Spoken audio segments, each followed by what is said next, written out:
got loads of calls, so let's start with Noel in Liverpool. Noel, what do you want to say to us? All right. Hi. It's a couple of questions for Frank, really. Can you hear me? Yeah, I'm listening. Yeah, what it is, it's about Don King and the politics surrounding him and the boxing and that. What he's done to Lennox and that. Yeah, you know, like the fights, Lennox should have been world champion.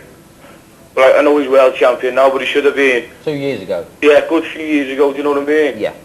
I mean, they're talking about Tyson and how good Tyson is.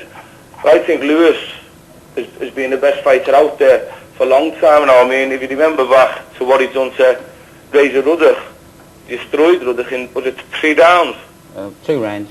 Two rounds. Yeah. Okay, Noel, thanks for that. Do you agree more or less with what Noel said? Yeah, I mean, the proof of the pudding is in how Don King sort of put up smoke screens about Lennox Lewis fighting Mike Tyson, or how Mike Tyson wanted to fight Lennox Lewis. But to go through the whole lot, I would need like a 2-hour television programme.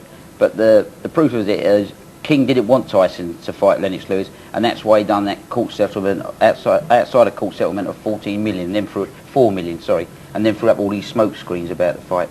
But I agree with you, Noel.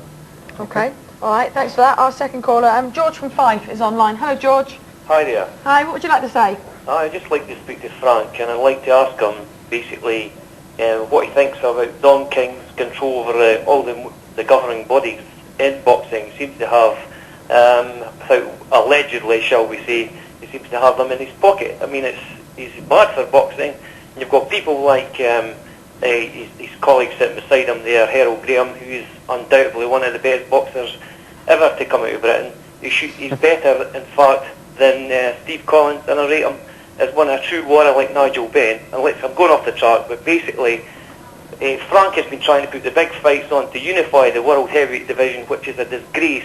They've had these farcical fights with so-called other British heavyweight champions, and there's only one world champion out there, that's Lewis, and his only credible opponent at the moment really is Evander Holyfield, or let me say, let's go down the other route and see possibly a fight with George Foreman. Tyson is finished. The #1 world champion, undeclared, you could unify the division, is Lennox Lewis. Let's get it on. We want to see it. Frank, what you got to do about Don King, and what is boxing going to do to get rid of this man? It's a disgrace, and so is Frank Warren. Right, go for it. Well, I mean, I would agree with most of your comments, but, you know, I will say, in fairness to Don King, he has put on some major fights and is a big promoter. You can't take that away from him. But Don King does promote himself more so than he promotes his boxers. But he is the leading promoter in the world at the moment, and he has had quite a bit of control over the organisations. But I'm glad to say, with Tyson out of the picture, Don King is beginning to slip a little bit now. So hopefully, you know, we can unify the belts, and maybe Don King will drop out of the picture. And what about, because we've seen that Herol does this very good Don King impression, that you could just have him as an imposter, put him in as a ringer, get him on television agreeing to lots of things. We could just have him walk into every press conference. Yeah. I mean, the one thing about Don King, he could hype that table into a superstar. I mean, he is brilliant at that, and you've got to give him credit where it's due. You know, the man is power crazy, has caused a lot of trouble for a lot of boxers if they don't sign with him and agree to their terms. But he is an extraordinary promoter, isn't yes. he? Okay, let's get some more calls in. John is next in Chichester. John, your question, please. I'd like to ask Frank about Lennox Lewis. Can train and work hard for a fight? Yes, Lennox, well, I'll give you the fight that we've got on October the 4th, because it's a real big fight and a very dangerous fight. Lennox will go into camp this Saturday, and we'll stay in Big Bear in California for 7 weeks, where he'll work with probably between 5 to 8 different sparring partners. His chief trainer, Emmanuel Stewart, his assistant trainer, Harold Knight, his conditioner, Courtney Shan, and another trainer called Scott, who will do bike riding with Lennox up and down the mountain. He probably spends about 4 to 5 hours a day training.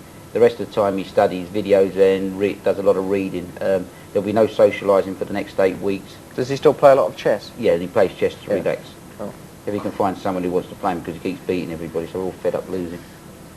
He won't play right-handers, will he?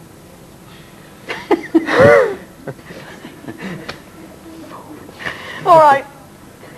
Cheers, John. Thanks for your call. Ryan in Leeds is next. Hello, Ryan. Yeah.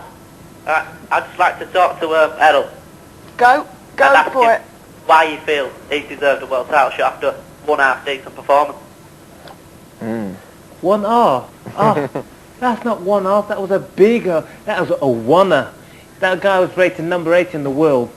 I'm like, you put yourself in my position, right? You fight someone like that, you want to be shoved up to number 3 straight away. And I know I can beat Collins, Robin Reed, whoever you're going to put in front of me. I don't have to prove myself. I've proven myself. Thank you. Okay, good answer. Let's go to Anthony next in Nantwich. Anthony, what do you want to say? All right, mate. Hi. You all right? Yeah. Well, I was going to ask Herol a question, but the first thing I'd like to say is, Frank, get Lewis in front of Holyfield, for God's sake. I reckon he can give him a good kicking. We're trying. I must say, I'm very pleased to see Lennox Lewis has got so many supporters out there. Some of the things I read that other promoters write about Mr. Lewis, you'd think no one in Britain supports him. But here, you know, it's very encouraging. And when I go to camp next week, I'll sit with Lennox and tell him sort of all the people that are really behind him in Britain. Okay, I think you'd get it on if you could. What was your question to Herol, Anthony? I just wanted to know, you know, all them years ago, I mean, what was it, about 1990, when he fought Julian Jackson? Why on earth, Herol, what did you do, mate? I stuck my chin out and I got hit. Why did you throw away your style? You were the best counter-puncher in the business, and all of a sudden, you've gone out there, and you've just opened your chin up to the guy. Why did you do it, mate? I got excited. Oh, what? The fight was won, and I got excited, and he hit my chin, and I was over it. Yeah, but you were a class act, mate. You were a class act. You could have kicked anyone in that division. And I'm glad you didn't say the other part to that one. You were a top class man, you know. And what have you done? You've gone out there and you've thrown your style away and everything, you know. Well, this is called the rebirth of Bomber Graham. Okay. I tell you, you're my hero, mate, and you let me down at the big time, you know. You even lost money for me. What about myself? You know, I'm glad to see you coming back, mate. But thank you. You're 3 years late, aren't you? I just had a rest. Oh, you've had a rest. Oh, come on. I'd love to see you up there again. I will be. Don't you worry. Yeah. Right. I want tickets as well, eh? You can buy them, phone the office. Is that why they froze you out of the division? Single knockout punch? Yeah, it was Julian Jackson. I was winning the fight.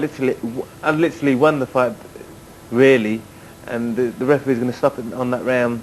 But I stuck my chin out. I wanted to make it look absolutely perfect, and it was perfect. He caught me. It was all over with him. It was all over, and the fat lady sang. All right. Chin tucked in. Anthony, thank you very much for your call.